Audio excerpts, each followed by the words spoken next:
Assalamualaikum warahmatullahi wabarakatuh. Selamat pagi, salam sejahtera untuk kita semua. Hari ini kembali saya akan membahas tentang kesehatan lingkungan kerja pada mata pelajaran dasar program keahlian. Saya Patricia Darina Parera, guru mata pelajaran dari dasar-dasar program keahlian. Untuk pertemuan kali ini, kita akan membahas tentang kesehatan lingkungan kerja.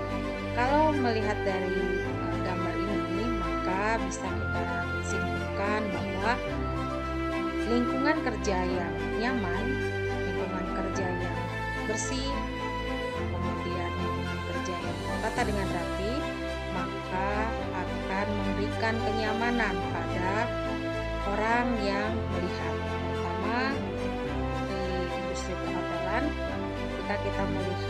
Ketika kita datang ke suatu hotel, kemudian melihat lingkungan yang bersih dan nyaman, maka kita pun sebagai tamu akan merasa nyaman dan betah tinggal di hotel. Berikutnya adalah persyaratan kesehatan tempat kerja. Dalam Peraturan Menteri Perburuhan Nomor 7 Tahun 1964 tentang syarat kesehatan kebersihan serta penerangan dalam tempat kerja, memuat berbagai aturan tentang bagaimana perusahaan menyelenggarakan kesehatan dan keselamatan kerja di lingkungan perusahaannya.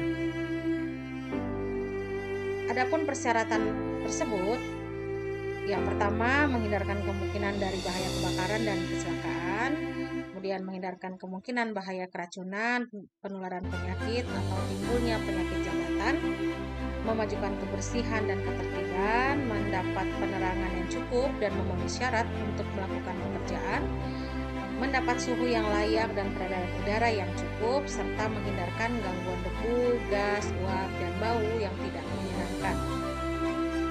Kalau kita lihat kesehatan dari tempat kerja ini, pertama kita lihat dari halaman gedung tempat kerja, di mana syarat kesehatan tempat kerja dimulai dari kebersihan halaman gedung perusahaan, yang meliputi halaman harus bersih, teratur, rata, dan tidak lecek, serta cukup luas untuk kemungkinan keluasan.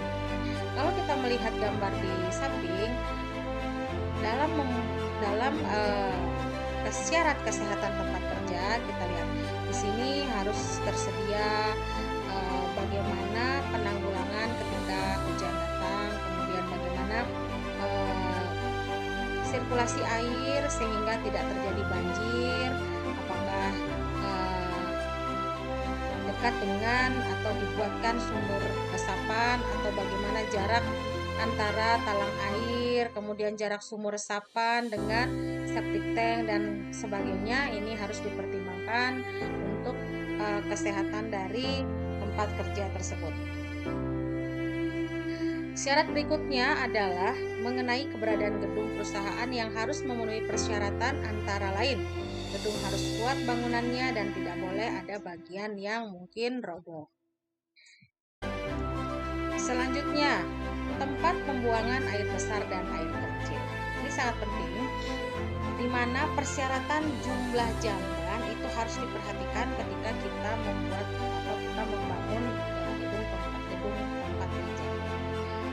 Jamban harus jauh dari lokasi jamban harus jauh dari tempat kerja untuk menjaga kebersihan, menjaga kesanitasian dan kehigienitas daripada tempat kerja tersebut.